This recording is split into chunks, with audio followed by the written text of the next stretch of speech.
Good afternoon, baseball fans, and welcome back to, I was going to say Dan's Vintage Baseball PC, but no, this is for collectors. And what's exciting about this particular show is that this will be the first simulcast that goes from For Collectors onto the Sports Card Clubhouse podcast network, where this will be a regular podcast feature coming from For Collectors to that particular network, and we're really happy to be part of it.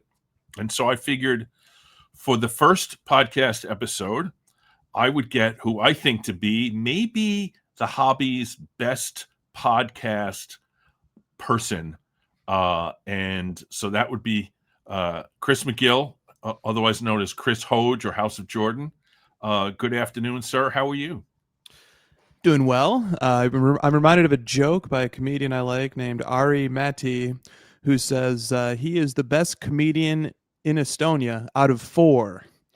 So I believe the population of hobby podcast guests might just be 1, but that is me, sir, and I appreciate the kind words, and I also appreciate the For Collectors Network and the sports card, the blossoming sports card Clubhouse network. I just think there's a little renaissance of content that's going on.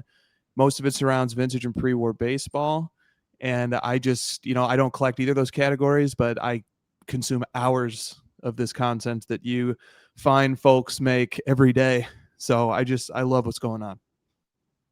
Well, I actually was the behind the scenes producer of the Hobby Palooza podcast that you were on with Stacking Slabs. What's his name? I'm sorry.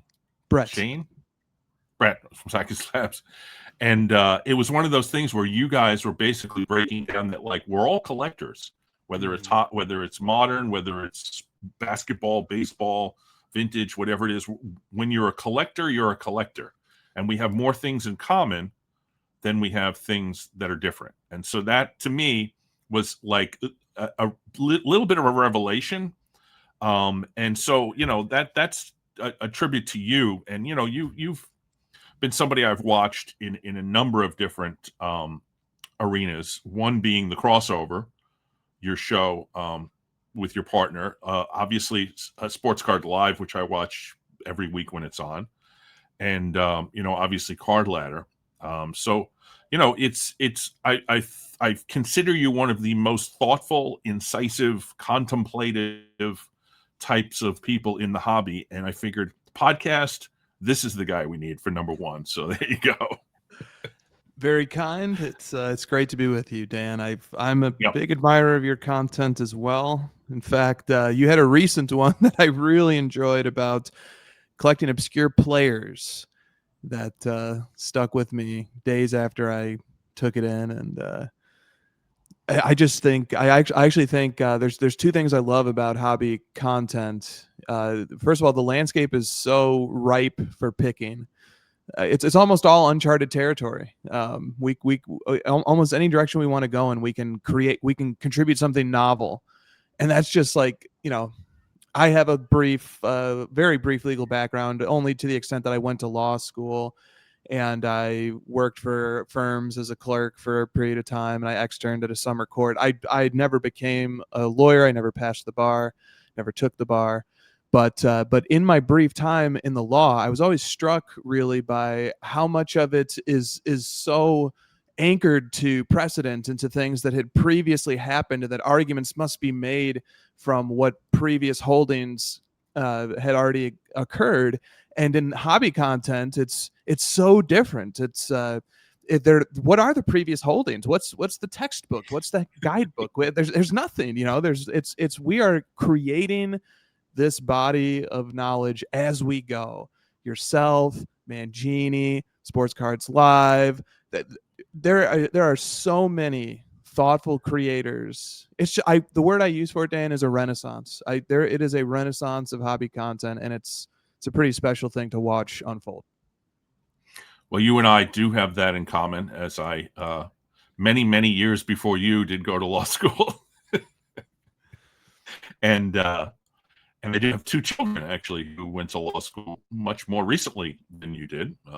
So, it's in my blood. It's in my family. It's my wife is a lawyer. So, the sort of the being able to speak in public, being able to formulate an argument, being able to, the Socratic method is always an issue, and you should hear some of our home discussions. But that being as it may, we decided. I sent you some email back and forth, and we decided to talk about one of my 5 reasons for collecting that came out of that obscure why I collect obscure video, which is nostalgia. And when you talk about nostalgia for baseball card collectors, particularly vintage collectors, a lot of it is going back to your childhood, getting cards that you had as a child, or in my case, when I started collecting vintage as an adolescent, going back and getting better examples of the cards you had as an adolescent. And and then there's inherited nostalgia, which is like I collect Warren Spahn because my dad was a Warren Spahn fan. I collect the Boston Braves because my uncle was a big Braves fan. I've told this before, but the reality is it's a lot of family connections can give you an inherited nostalgia that affects your collection. But what I wanted to talk about, and this was a sort of a phenomenon that came to me recently, and it has to do with Card Ladder. I don't want to make this an advertisement for Card Ladder, but as a Card Ladder owner of a subscription, I decided to put my entire collection into the database and give myself essentially a complete inventory of what I had, because my record keeping is terrible. My my knowledge of what I had was pretty terrible, to be honest with you. But Card Ladder's given me the opportunity to do that, and as I've done this, it's been amazing that each time I look at a card and I input the data, where I got it, how much I paid for it, it gives me a flashback to a period of time in my adulthood where I have nostalgia for it. So I coined the phrase to you, adult nostalgia. And so this is a conversation that I would love to have, because I feel like it's something no one's really ever talked about. Like 5 years ago, I bought a card, and now I have such great memories of the person I bought it from, how much I paid for it, where I was, what I was doing that day, all that stuff. And Card Ladder is just the mechanism by which I've been able to input the data and go back and get all those memories, be it from personal messages, text messages, emails, invoices, pictures from card shows, things that were on my channel, from 3 years ago. So that's kind of what I wanted to talk about, and it's been something that I've been living with now for a few weeks. And I know that I gave you this a couple of days ago, but I feel like you're kind of starting to think about this a little bit yourself. So let me hear what you have to say about this concept that I think I come up with for adult nostalgia. Love the concept. As soon as you introduced it, it was something I thought about every day since, because it accurately described something that I certainly experience as a collector a lot. And one of the things I started thinking about, maybe this is what I'll throw out there first, is what is the mechanism that connects collecting and nostalgia? In other words, or maybe a different way of phrasing that is, why does collecting cards trigger nostalgia? Or why are nostalgia and collecting cards the things that we bring together? Just because we're nostalgic, that it doesn't necessarily follow that we would continue to collect cards. There's a little bit more there. And I think that the mechanism is this, and I want to show how this mechanism, I think, adequately explains both normal nostalgia and adult nostalgia.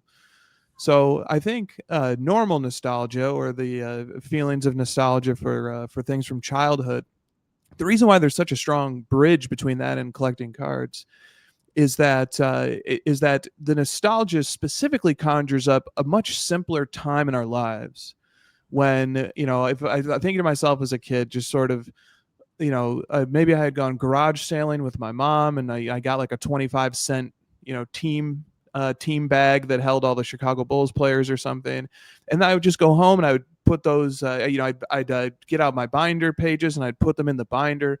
And then I'd say, okay, well, I still need card 17. I still need Jason Caffey or something, or I still need the checklist or something. And, that was the simplicity of that time, the simplicity of childhood, of no stresses or concerns from the adult world, no financial pressure, just no bills due, no complicated relationships with bosses and colleagues and family, just a kid playing with cards. The simplicity of that is something that I think is part of the appeal of nostalgia, is that cards can put us back into that mind state.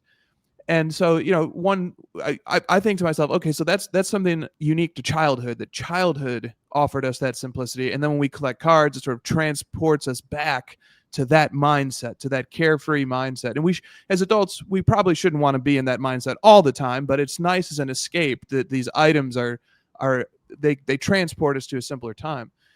And it's nice to visit that time every once in a while. But then I think about adult nostalgia. So how could it be, if the mechanism of nostalgia is transporting us to a simpler time of childhood, then how could adult nostalgia do that too? Because now we're adults. Life is complicated and messy and confusing and stressful.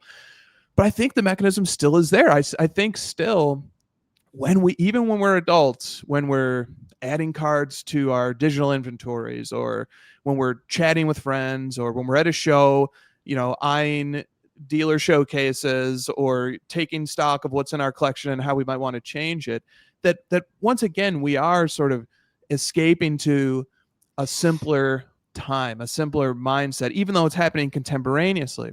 And I think that's how adult nostalgia works too. I think in other words, we don't need to be transported back to childhood cards to get the sensation of nostalgia. We can. That is a way to do it. It's like, for me, it's cards from the 90s that would give me childhood nostalgia. But I can get nostalgia from 90s cards, but that I didn't know about until 5 or 6 years ago. Or I can get nostalgia from cards that were made very recently, or I can get nostalgia from cards from the pre-war era that I only discovered within the last 10 years. I can still have adult nostalgia for those, because the mechanism is the same. Because when I go into my collector mindset, that escapism, it still exists for me even as an adult too. And so I am still sort of animating those neural pathways of the carefree simplicity of maybe childhood, or maybe just my escape as a collector. What do you think about that, Dan? Well, I think you hit it right on the nose, because in many respects, the hobby itself exists in our lives as an escape. It's the world that's outside of all of those problems that you talk about, paying the bills, and for me, dealing with legal cases, all the things that you have to deal with, stresses, and in many respects, the card show is, for me, a little oasis of peace, which is why, like, an event like Strongsville, where I go for multiple days and all I do is hang out with card friends and look at cards and talk about cards and occasionally drink a beer, that's an escape. And to me, there's a nostalgia for that, because that's something that makes me feel good, because it gives me that feeling that, like, okay, I'm with friends, I'm in a safe place, I'm enjoying what I'm doing, and I'm free of stress. So this week, after we had already spoken about this via email, I had an experience. I think it was like 2 days ago. I pulled out my 1940 Hank Greenberg play ball card, a wonderful card, and thought to myself, well, let me put it up, and I put it in Card Ladder because it was the next one to go up. So it comes up, as it does, with no information about the sale, because there was no public sale in this card. And so I remember now, okay, I know where I got this from. I got it from my friend Jim Ector. And so I say, well, how did Jim and I do this? It was a Facebook personal message or direct message, whatever they call them. And so I go back in, I open up my phone, I go into there, I put Greenberg in the search engine, and what comes up is the conversation I had with Jim about this card, where he shows me pictures of it. He says, I'm going to move this. Are you interested? Of course. We negotiate. And this is a guy who in 2021 sold me this Greenberg card, but in the 4.5 years since then, we have become better friends. In fact, he's been on my channel. You know, we message every once in a while. So I am there on my phone going through 4.5-year-old messages and smiling and remembering a good time, a good person, a person that makes me feel like, you know, it's the hobby. So we're stress free, and there's a nostalgia for having purchased the card from this guy, and that makes me feel good. And to me, that's part of the hobby that's important, is understanding that it's not just owning the card, it's the circumstances, it's the people involved, it's the whole experience. And it all gives you what you talked about, getting away from the stresses of real life. So that to me was kind of a perfect example of the adult nostalgia that I was trying to convey to you when we originally started this discussion. It's outstanding. And like a good hobby story will do, when I hear you tell yours, it immediately makes me start thinking about mine. And so like the first thing I was thinking here as you were talking about that is that there's really almost two parts to the story of any card that's in our collection. One part is the part that's true for everybody, which is this is what this card means to the hobby. And it's a general, you know, thing like this is Mickey Mantle's first card or something. And that's just something that's true, and it's true for everybody. That's one part of the card story. The other part of the card story is, what does it mean? What's my connection to it? What's my personal story? How did I get it? Like you were saying, or who did I get it from? Or what was the environment? And what fruit did that bear afterwards, making this relationship with this person, making this connection, or picking up this card? And it reminded me, over the years, I've told my pickup stories like at various points. Like, yeah, I have stories of I came into Chicago and got a card from a guy, and we met in like the parking lot of a police station. You know, it was very memorable because it was just so strange that we did that. You know, like, or you know, there was another time when I got a card from a guy, and we met at a car dealership, and I gave him cash, he took the proceeds and bought a car that he then converted into an Uber that he would drive because he was a professional poker player who was supplementing his poker income by driving for Uber on the side. I mean, these personal anecdotes make for like very strong connections. But I found that even if it's not something like really an outlier event like that, I still, when I take out a card from my collection, I go through both stories. I think about what this card means to the hobby, or I think about how much I like the way it looks, or how much it gives me a certain memory about the player. And those are properties that are true of the card itself. But then I always think about the story too. You know, like who did I get it from? And even if it was something as mundane as like buying it from eBay, there's still always an emotion that came with it. Like when I first saw it come up for sale, I was like, oh man, I need to move quickly to get this. Or you know, or it just so happens that the seller that I got it from, after I got it, I said, do you have any more? And then we built a relationship or something. And like the card that comes to mind for me for some reason right now, I don't know why it is, but I'm not going to fight it either. I'm just going to tell the story of this one because it's the one that's coming to mind. Is I have Michael Jordan's 1998-99 Fleer Tradition Classic 61 Parallel, and it pays homage to the 1961 Fleer design, but it's like an update, you know, because Jordan obviously wasn't playing then. But this card, I had it on my want list for years, and a friend of mine named Mike was the guy who had it, or had a copy of it, and he was sort of flirting with the idea of making his available. And so I pounced and I said, hey man, like, really want this card. What can we do? And it was actually quite a complicated dance that he and I did in order to settle on making the transaction. So he really liked a different card, a card called the Flair Hot Shots insert of Michael Jordan. He really wanted one of those. And so he sort of was like, well, if you can go get one of those, then maybe I'll trade some cash in that card for my Classic 61. So that sent me on a wild goose chase to try and track one down. And then I sort of did track one down. And then he was like, yeah, but that's not really the copy that I want. And we just kind of kept going back and forth and finally settled. You know, I found a copy that he found acceptable.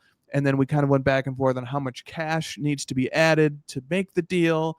And it gives me memories like while we were negotiating in the final stages of the deal, I was actually on a train in Los Angeles going to watch a Clippers Mavericks game from Luka Doncic's rookie season. I mean, I probably wouldn't remember that moment except for the fact that I while I was on that train, I was going back and forth with Mike trying to finalize the deal.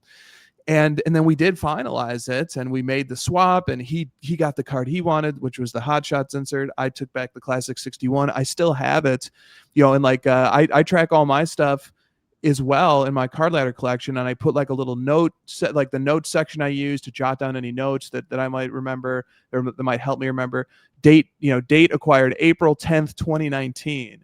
That whole era of my life, that moment in my life, the experience that takes me back to it and makes it most vivid is this card, is the acquisition of this card. And all of a sudden I can sort of hear the train, and I can sort of feel like at that time I suppose I was in my 4th semester of law school, and it was just such a different point of my life. And there really is there's something unmistakable about not just what the card is itself, which I love. I'm actually, as a collector, I'm very excited about that other part of the story right now, that the discovery and the research phase, and sort of uncovering connections among cards and placing cards into their historical context. I'm very excited about that, but that's only half the story. The other half of the story of this card is my personal connection to it and the person who brought it to me. And then as a result of that, like I knew Mike from before. We formed a stronger relationship after this. And now, for example, Dan, Mike works at a company called Homage, and the company Homage are the ones who made our card ladder merch. So those card ladder hoodies were made by Mike's company, and Mike has a relationship with Christina at Card Ladder, who, obviously is my significant other, but also is a very valuable contributing member to the Card Ladder team. And so Mike and Christina make these arrangements so that Mike's company produces Card Ladder's merch. I mean, it all sort of grew out of that experience, and like I probably could trace more personal connections that I've established just from trading basketball cards. Yep. And I do have a Card Ladder T-shirt, and it's very comfortable. So Mike makes a good product. Thank you, Mike and Homage. It's a T-shirt that you gave to me at the National. Thank you for that. Yes, sir. Which, the National was only 5 months ago, so I'm really not nostalgic for it yet, but I will be. But a good example of what we're talking about is a few years ago at the Philly show. I got up to Stan Locke's table. Stan Locke is a very, very well-known vintage dealer who has just got crazy inventory every time you see him. He can, when you don't know him that well, be a little sort of like, he's not warm and fuzzy, let's put it that way. His wife, who is his partner in the table, is wonderful. People say deal with her, don't deal with him. But now that I know him and now that I'm friends with him, I deal with him all the time. But that being said, I didn't know him that well when I did this deal for 2 cards. It was the 1934 DeLong Lefty Grove, along with 1952 high number Joe Black. And he got, it was a good deal. And I still have both those cards. I probably will have until I leave this earth. But what was great about it was not that I remember it from Stan, but that while I was buying those 2 cards from him, I was standing next to Tony, TJ Online, who you may know, who's been on Jeremy's show and has a channel, and he's such a good guy, and he's such a energetic guy, and he's there with his daughter, who then takes a picture of the 2 of us, and Stan is in the background, not even trying to be part of the picture, but it's kind of like there's this picture, these 2 cards. There's a friendship that I've had with Tony, and now there's like a better friendship that I have with Stan. And all of that, when I see that card, or both of those cards, I think about all of that at once. And to me, again, that to me is like one of those things where I don't even know when it was. I mean, I have to go back in Card Ladder and get the date. but it was the Philly show. It was like a few years ago. And I feel like that's one of those things where I look at this card and I remember all of that. It's not like being on the train and going to the Clippers, but it's a good one. It's like, it's great. Remembering people, circumstances, the cards themselves, where you were, and that to me is all good feeling. There's no negativity. It's all good nostalgia, and to me, that's kind of like another example of what I was trying to stress there. And that that's like I talked to you before. Like card shows are an escape. They're a little cocoon of just fun and nothing else. And to me, that's like what the hobby really should be about. It's a way to get away from all the other things. Now, here's a specific question that I wonder, I'm not sure, I haven't thought about how it works for me, and I wonder if it works this way for you. If a card has a particularly meaningful or deep connection, like it has a really memorable story that goes with it, and let's say that you've got your eye on a new card and you need to sell a few to get that new card, which I think many of us find ourselves in that position from time to time.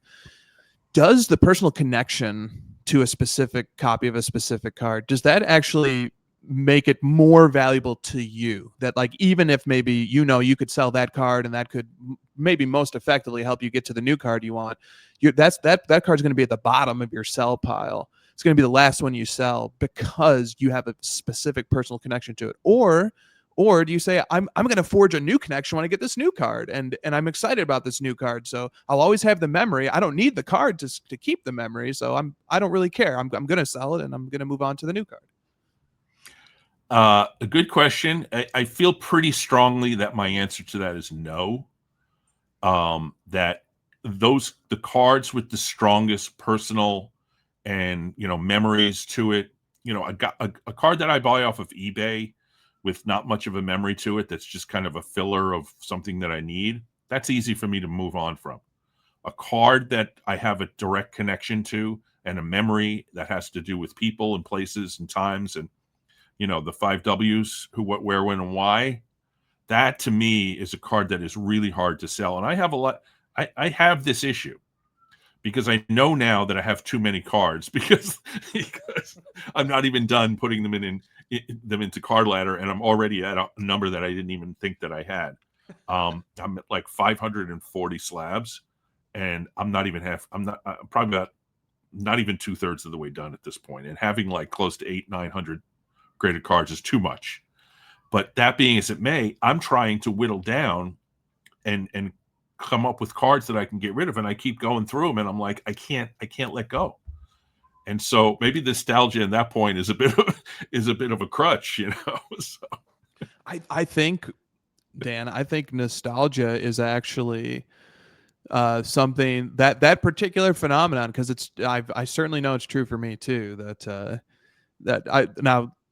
To be clear, even this past summer, I have let go of cards that I had in my collection for 6-7 years that had great stories, so great personal connections, and I let them go because I was very excited about a new collecting category. And I'm not without regrets that I hate to lose any card, but especially one that has a personal connection. But I did. But I was thinking just about sort of how sort of the glue of the market that sort of makes it so that cards that have many copies, but they're not all available. I think part of the glue of the market, so to speak, is that we have emotional, visceral, nostalgic connections to cards that trump their near-term market value. That, or as a different way of putting it, that the nostalgia sort of bakes this extra layer in, that sort of any card that I have a real nostalgic connection to, whatever its market value is, the way I personally value it is higher. I value it more because it has that extra nostalgia premium baked in. And then I almost sort of wonder, or I'm almost sort of strategizing to myself here as I sort of think about, I'm always thinking about procuring a new card for my collection, or I always have cards in my mind where like I know where they are and I know that the seller won't sell it. And I start thinking like, how much more do I need to offer over markets to get that nostalgia premium, to fully pay the nostalgia premium to get it out? I'm always thinking about that. But I think nostalgia is one of the things that keeps cards in collections, even when the market is going up, even when competitive, aggressive offers are made. That the cards stay in the collections because we do genuinely value them, and we have human connections that arise out of them that the market price just simply doesn't reflect. It's one of those things though that I think nostalgia has been baked into cards, particularly vintage cards, from the very beginning. And if you think about it, part of the reason Mickey Mantle, even though he may not be the greatest player of all time, is maybe the greatest card, certainly in the golden era. The greatest character in cards is because he brings out nostalgia in a certain, group of people from, post-war people who grew up in the 50s, that kind of thing. And that's always been the case in the hobby, going back to when I was involved in it as a teenager in the 1970s. But let me tell you a story that I don't think I've never told this one before. And it is a inherited nostalgia kind of thing, but I think it's also a relationship thing. When I was a teenager, I collected vintage cards, and it's one thing I had in common with my father. And my father and I, he would drive me to shows. I would show him cards, and it's something that we had a complicated relationship, but this was one of the points in our relationship where we were really strong. And when I got to be about 16, 17, I think I needed money, and I wanted to do things, and I wanted to, do things that 16 and 17-year-olds do. So I went to a card show by myself to sell my cards. And I told my mother this, and I think my father overheard me. And I come home from the card show, and I haven't been able to sell anything because all the dealers back then, there was, the data wasn't there. You didn't have the numbers in your hand, and a lot of these guys wanted to pay you pennies on the dollar. So I never ended up selling anything. But when I came home, my mother gets me in the room, and she says, I'm glad you didn't sell your cards because your father was really upset when he heard that you were going to sell your cards. And I thought to myself, wow, okay. Like, he has nostalgia in a way for these cards, and they also mean something more than just the cards. They mean something that's positive about the relationship between he and I. And so, like, I feel like a lot of it is the inability to give up is also related to issues beyond nostalgia. And to a certain extent, building a set has not only, the nostalgia part of the cards themselves, but also, there's a story that you're creating for yourself when you go about building the set. And if you were to give up the set, you're almost like pushing away the story, saying, okay, that whole saga, that whole like trip, that whole sort of, the journey wasn't as important because now I've given it up. And so I don't know. I feel like it's a lot of it is emotional, and the value does in fact have emotional elements to it. But besides value, it's part of the reason that we do what we do when we collect cards, and when we talk about it, and when we make friends, and when we go to all these places and have experiences. So I think I rambled a little bit there. Sorry about that. but those are my thoughts. And I told you that dad story. I've never told that before. It's just one of those things I never brought up before. It's a terrific story. It makes me think back to, like I have turned over significant parts of my collection at various times, and there's a recharge or a reboot that happens that I do like. So when I came back to collecting, I collected as a kid in the 90s, fell out of it towards the late 90s, and then I came back in 2016. And one of the things I did when I came back to collecting, and interestingly, the year that I came back to collecting was my gap year. So I was a non-traditional student. I went back to university at an older age, like in my mid-20s, and then I went to law school in my early 30s. And there was a gap year in between my undergrad and my law school, and during that gap year, that's when I rediscovered collecting cards. Was that gap year when I was supposed to be studying for the LSAT and stuff, but I found my old collection, and I went all the way down the rabbit hole. I stood no chance against the nostalgia and the invigoration of collecting. Once I rediscovered that, here we are 9 years later, and I just get more and more excited about it every day still. But I remember that time, and I remember discovering all my old cards, and then discovering lots of new cards, and discovering eBay and marketplaces, and just everything was new. Grading was new. I'd never graded a card before. Everything was just so new and exciting. But I needed some funds, to be able to participate. I was starting from nothing, just this old collection. So I sold big chunks of that old collection. And one of the cards that I sold man, I really wish I still had it right now, because like I probably got $20 for it or something, and its meaning to me is just infinitely more important to that. But one of the cards that I sold was my Chris Webber 1993 Ultra Power in the Key insert. And this card had lived in a screw down. I think I had maybe one screw down plastic holder as a kid, because those cost a couple of bucks, and like that was the price of a pack. So I wasn't buying supplies over cards. So I think I had one screw down, and I kept the Chris Webber in that screw down because it was my most prized card. He had the same first name as me. I really liked him.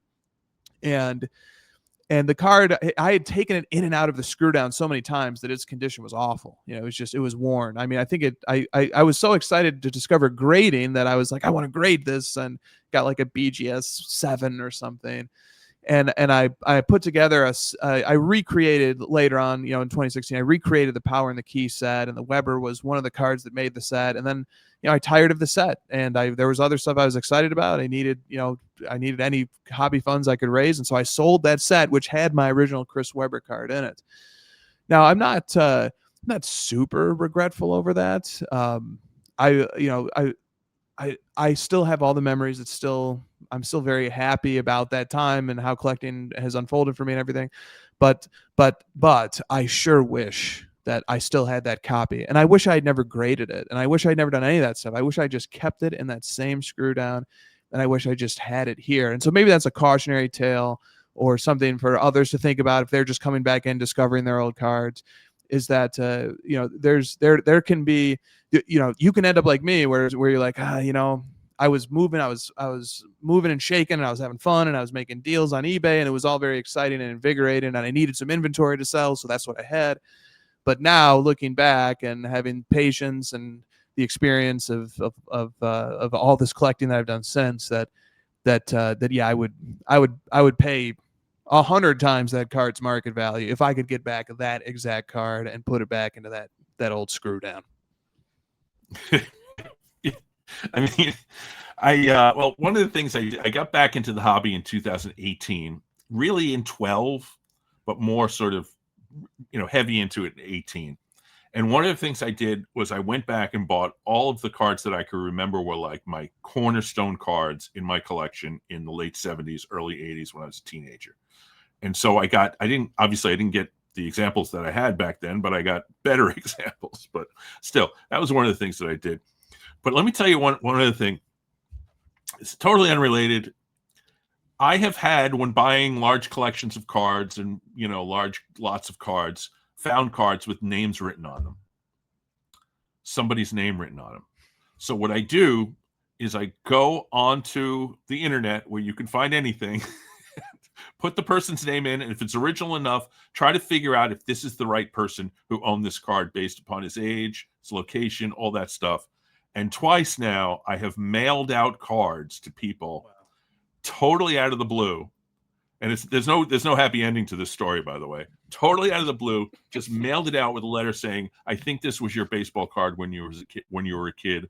I hope you remember. Here it is." And I've done that twice now, and neither time have I heard back from the person.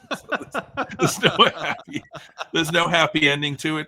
I should say, though, that one of the things I still do have in my collection are my original cards from 1970 with my name written in pencil on the top border.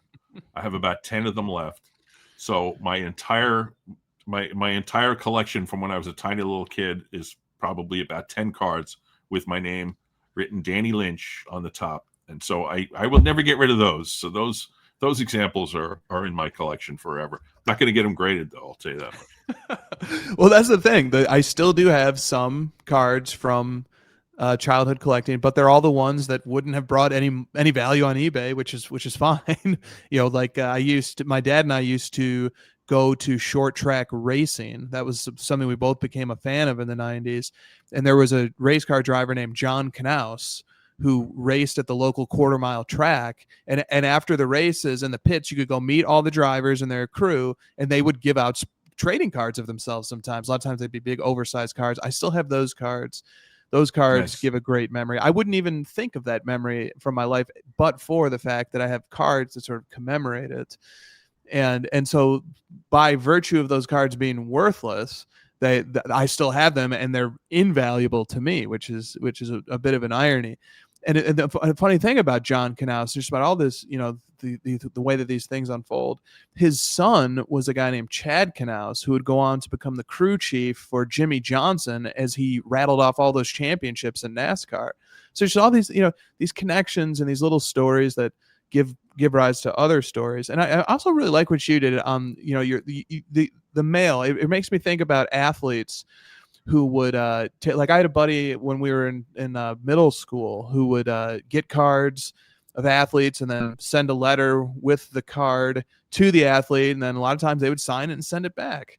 And it just there's an extra thoughtfulness that comes with an athlete, like taking the time to send it back. Now, maybe their secretary signed it. I mean, I'm sure a lot of that was going on, but there's a level of thoughtfulness that comes with, like, hey, I'm going to just like mail something to somebody.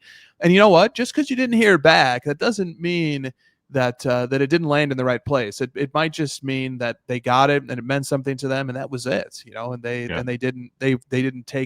didn't consider that maybe the person who sent this would like a little confirmation one way or the other. But I love just mail stories. Like, we still have mail. The hobby probably is a big portion of USPS's annual business. Is the hobby. Oh, yeah. I still love the tangible the mail aspect of everything is quite nice in an increasingly digital world. Well, there is one happy story with that. There was, I think, on Facebook, somebody had a card. It was a Sandy Koufax card, and a kid's name was written on it. And someone knew the guy's name and then got in contact with him. So that has happened. That was kind of the thing that gave me the idea to send these cards off to people. But I think you're right. And I think I'm going to take it that way. I'm going to say, yes, they got it. They felt good about it. I made somebody's day.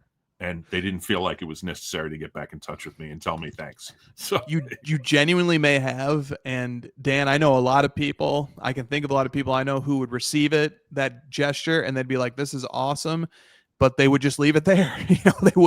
They wouldn't take the time to like continue it further. They would just, it's like when after the wedding, when the couple has to send the thank you letters, and it might take them a year to send them, it's just that for whatever reason, the follow through isn't always our strong suit as human beings.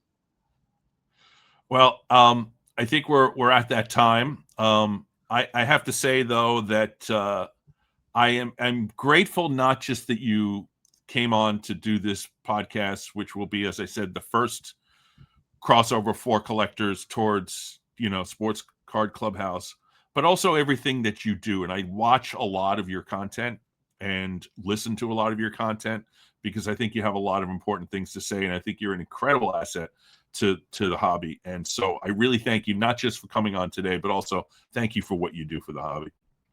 Thank you, Dan. It's an honor to join you on this, and I hope we get many opportunities to collaborate in the coming years. I'm 100% behind that. So, folks, hope you enjoyed. And this is going to be on the Sports Card Clubhouse on Spotify and other places where you get your podcasts, but it's also going to be on For Collectors as a video. And so we will see you soon. I'm going to end the recording, and hopefully you'll enjoy what we had to say today. So thank you.